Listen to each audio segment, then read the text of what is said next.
Hello and welcome back. It's Professor Rankin, and on this presentation I'm going to walk us through Chapter 17 on personal selling and sales management, bringing out the highlights and emphasizing a few particular things I think are important out there in the real world.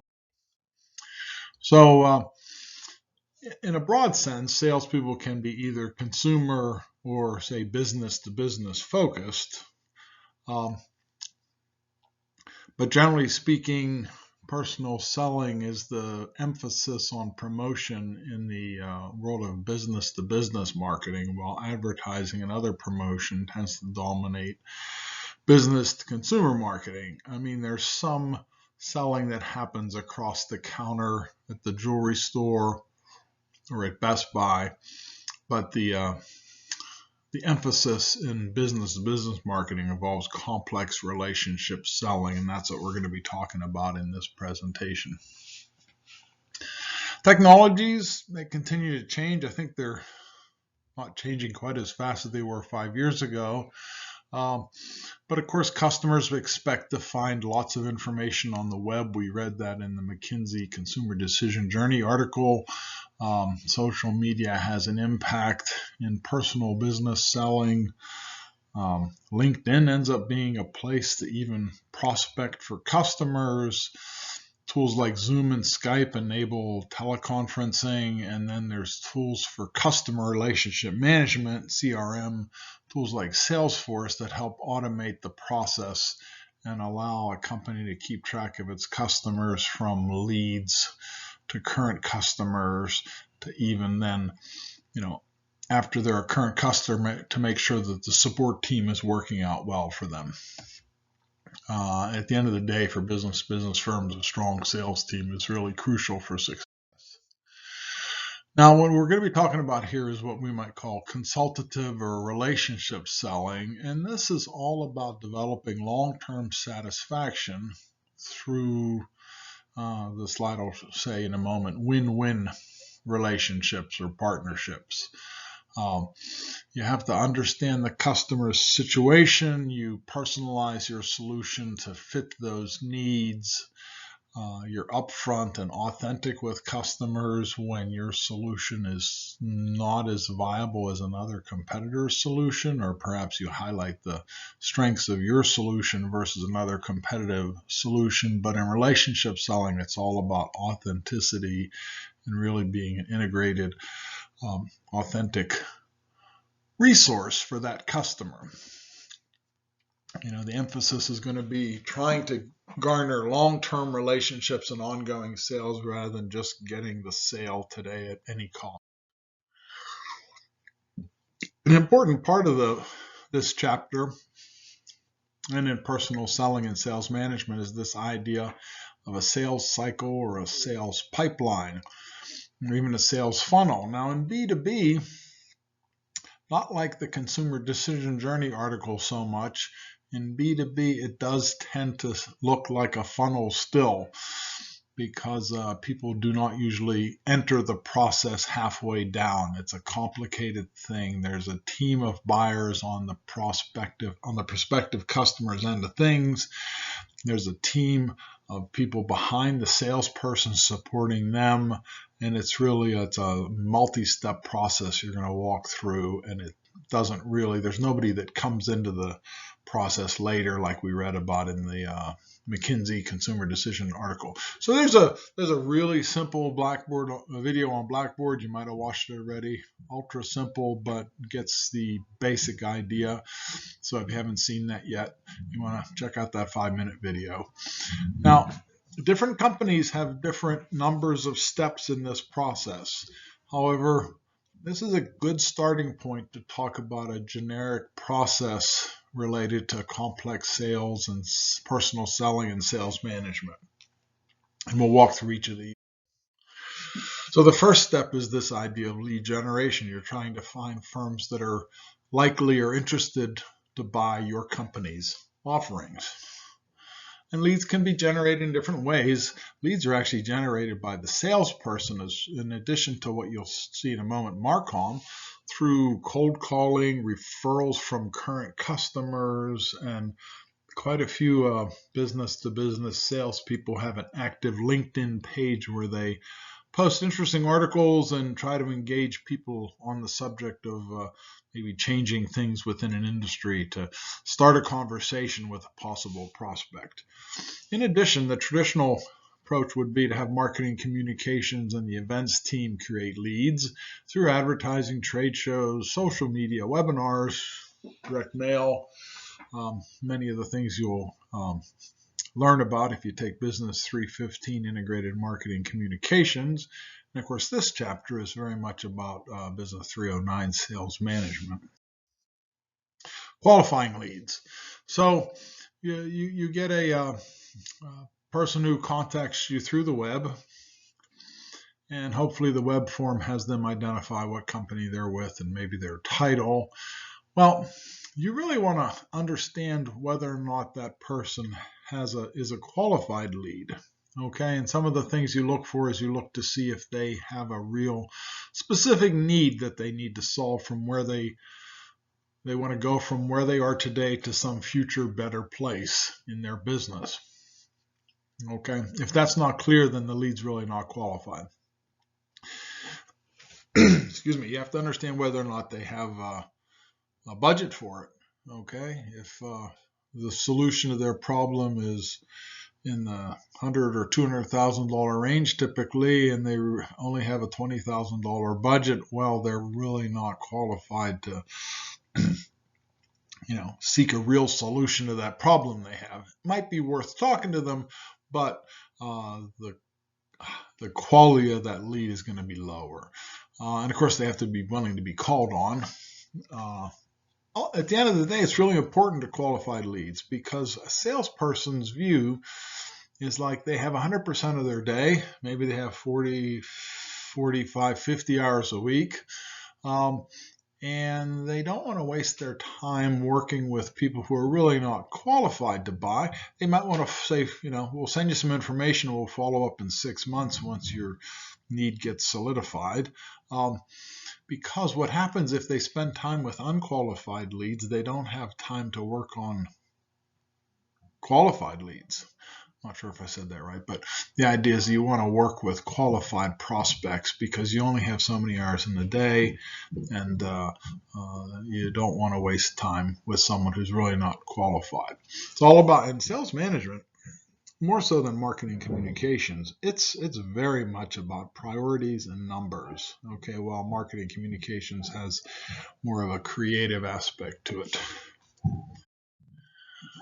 Okay, so there's a step called pre-approach and needs assessment. So the pre-approach is actually you get this lead in, you qualify it, maybe that's the first step. You make a quick call to make sure they have a qualified need. Then you go back and you drill into their website and you understand what this company is all about. You look at their social media websites. Maybe there's some industry magazines to read up about on this company.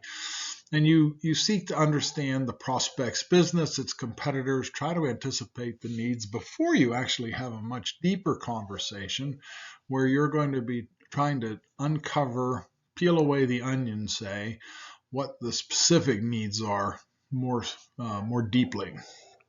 Now, before you go to that meeting, you better know yourself and you better know your competition.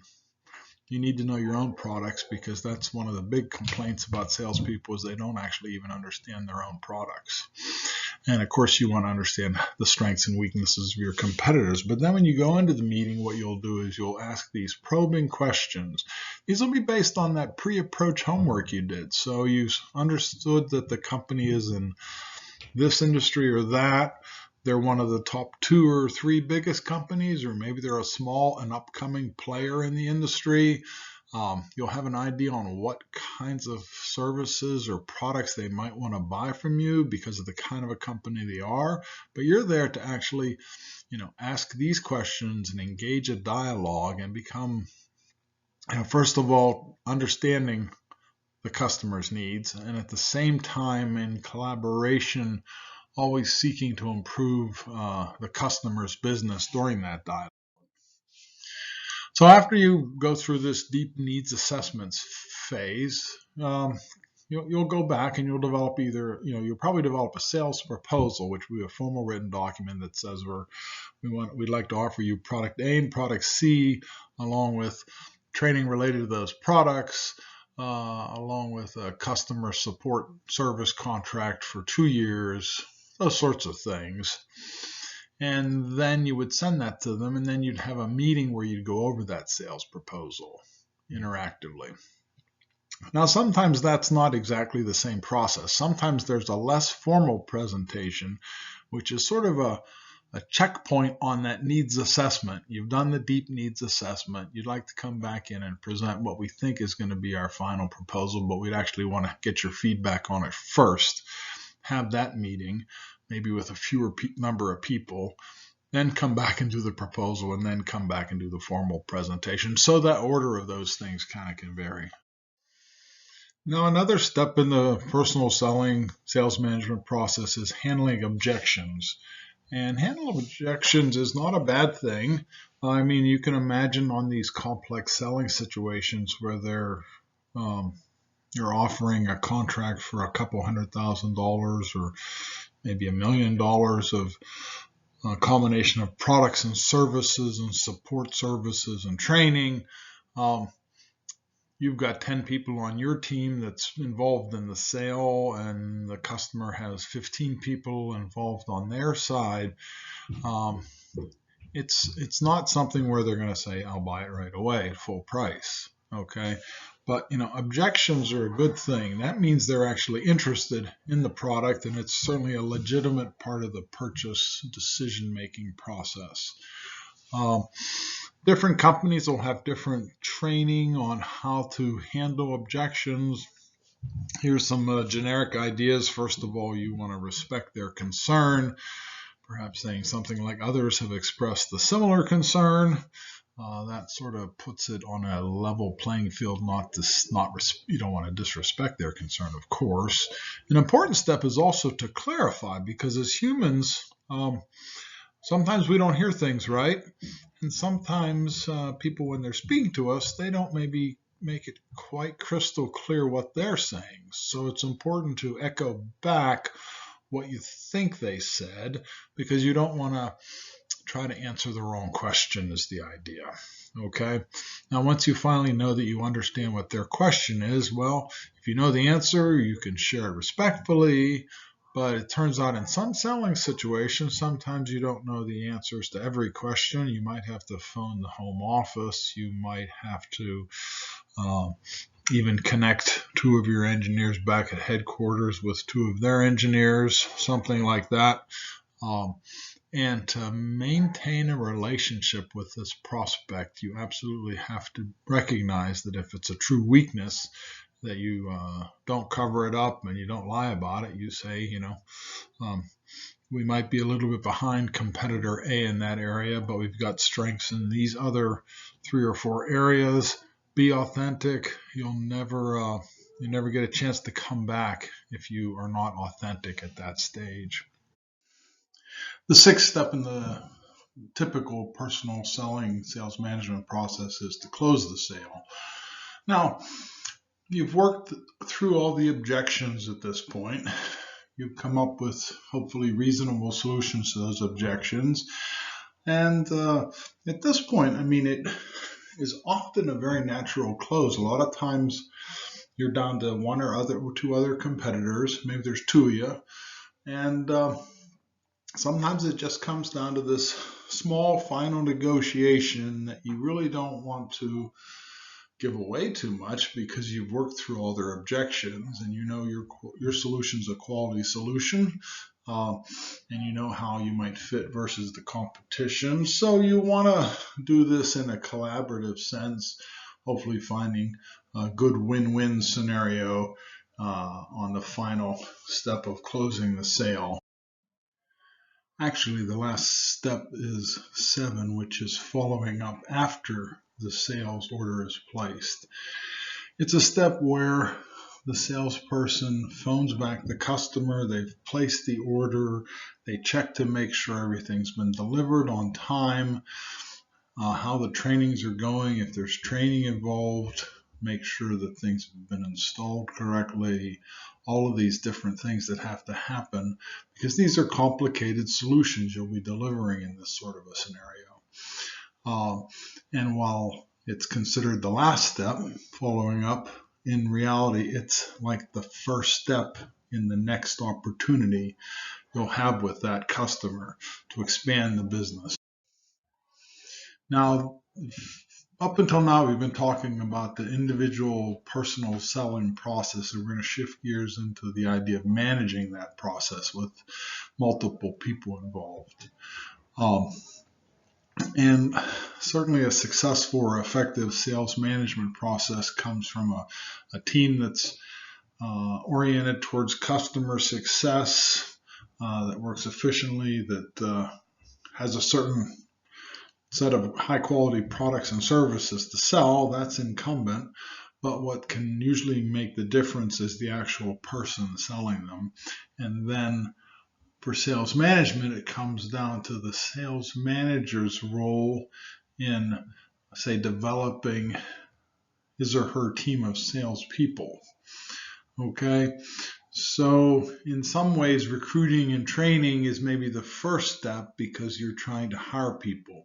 But once you have a team together, the starting point is going to be defining sales goals and what the processes are, how you're going to structure the team, whether you're going to have some new business development people along with account managers, along with major or global account managers, or you're going to use distributors, all these different considerations. And then once the team's running, the newer salespeople are going to need more mentoring than the more senior salespeople. And then your role as a sales manager is also going to be about bringing resources together that maybe the individual salespeople don't have access to. Okay, the sales manager or the management team have to decide how to compensate and motivate the team, and also how to evaluate their performance. So we said a moment ago that it starts with sales goals. Now, sales goals are usually in terms of sales or what you call revenues. Sometimes there's other measures. There might be a sales goal of achieving a certain market share or a profit or profitability level, or sometimes it's a combination of all those things. Now, a quota is going to be the salesperson's goals or their target, and again, usually it's based on revenues. The way you organize a sales team will vary really depending on what the opportunity or what the customer landscape looks like. So almost all sales teams have some aspect of a geographic breakdown to the team. Okay, so if you think about the globe, a lot of times you might be organized either in North America, South America, or maybe just the Americas, or maybe there's North, South, and Central America. It might be Western Europe. It might be all of Europe. Might be Japan by itself. It might be South Korea by itself, China by itself, and then some combination of countries that are not named yet. Okay, but usually there's some sort of a geographic breakdown. Some companies organize by product lines. If you have 3 products that are quite different from each other, it may be better to just organize almost like 3 completely different businesses by product. Okay. Sometimes there'll be an element of an industry organization. In other words, maybe there's a team that goes after the aerospace business versus a team that goes after the electronics business. Another way you can sort of slice up how you organize yourself is a lot of times there'll be different roles for individual salespeople. There might be a new business development person that has a geographic territory, or there might be a major account executive who looks after all of the business from one customer just in North America. And then there's a counterpart to that person that looks after the business in Europe for that customer. Or you might even have a global account manager that just looks after one company, Boeing, Honda, Chrysler, on a global basis. Usually there's a whole combination of those things. Oh, and I forgot also, companies will often organize by direct sales, in other words, the actual company doing the selling, versus indirect sales, or that would be using a distributor to represent and sell your product.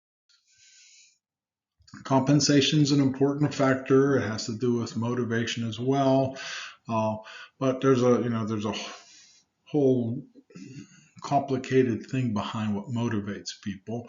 But when we get into sales force management, a lot of times we do jump into talking about compensation. At the two ends of the spectrum, you could be paid straight commission.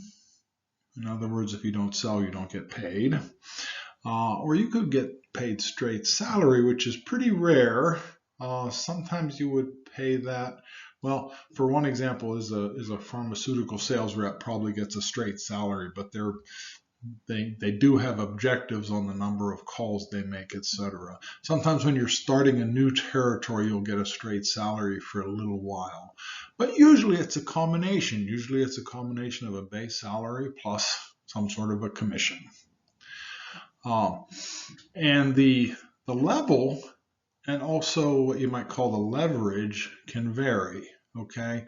So a new business development person who has a quota or a target of selling $500,000 worth of your product in a given year, they might have, just for talking's sake, a base salary of $40,000 and then have a commission that they'll make another $40,000 if they reach their target.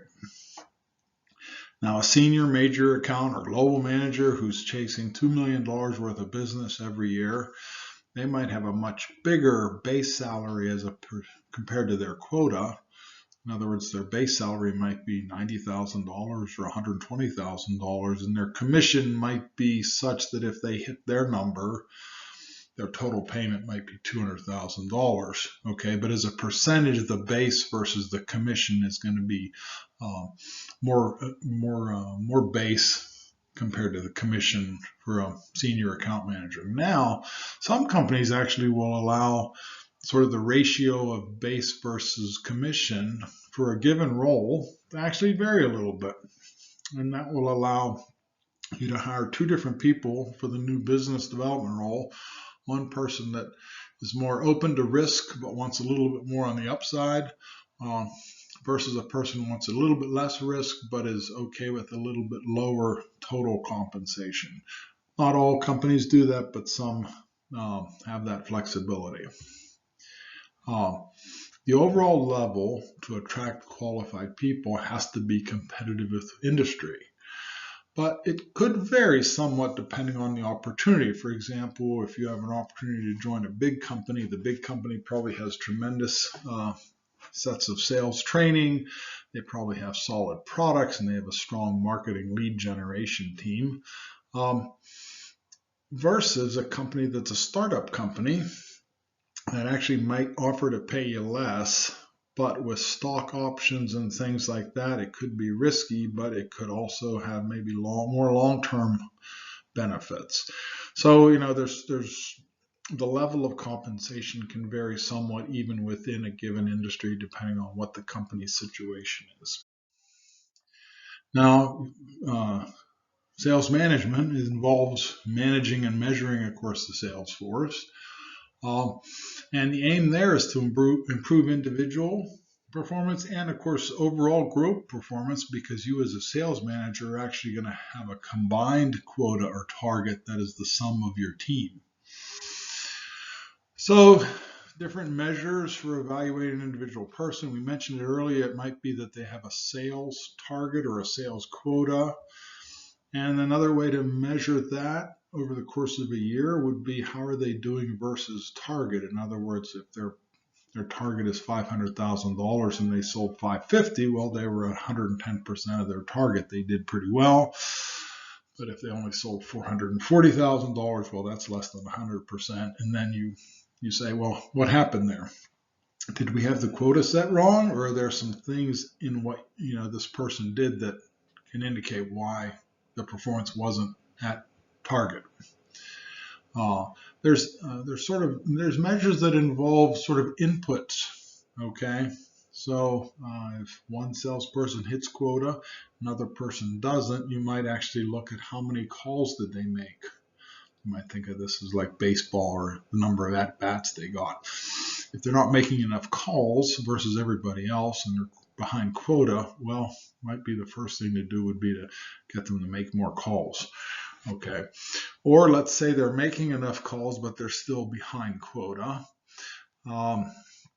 It could be that their ratio of orders per call, which will be a number less than 1, or calls per order, which is a number greater than 1. Their orders per call would be a batting average. The slide doesn't say that, but the percentage of orders they get versus the calls they make. If that's lower than most of the team, then that indicates that maybe they need some training on closing, let's say. And there's other measures. There's this idea about a contribution to profit. In other words, are they selling, your company sells 4 products, A, B, C, D. Product A and C are the more profitable ones. You like your salespeople to sell more of A and C if they can versus B and D. And this person who's behind is just selling B and D, maybe because they're easy to sell, but their profits aren't as high. So you'd want to check into that and see if you can modify that for the good for both the person and the organization. And then sometimes within a given person's target, you may have sales per product line, additional quotas within your overall quota, or maybe by industry area. All of this information really helps the manager monitor the group's overall performance. Of course, that sales manager has an overall performance goal. And it also helps to identify maybe an individual's strengths and weaknesses. Like I said before, maybe they're not making enough calls or not doing enough prospecting, or maybe they're just sort of weak at closing. So you want to improve your team through this evaluation process. So to just wrap up this chapter, we talked about a process. It starts with generating leads. We said Marcom might generate some leads, but salespeople generate leads. And there's an important step called qualifying leads to make sure that the person has a real need for your products and a budget. There's steps on first contact with customers after you qualify them. There's whole ideas of developing and proposing solutions to their problems. There's a step called handling objections, which is a good thing. It means they're interested. Closing usually moves ahead smoothly, and you're seeking win-win at every chance you get. And the process isn't over when the sale's closed. And actually, then there's one more step called follow-up to make sure that everything gets delivered, everything gets installed, all the training happens, and in 3 or 6 months, they're effective with your products. We talked a little bit about how they're organized and how they're compensated. Sort of depends on whether it's a big or small opportunity and whether the role is about new business sales versus managing a major global account. Things will vary.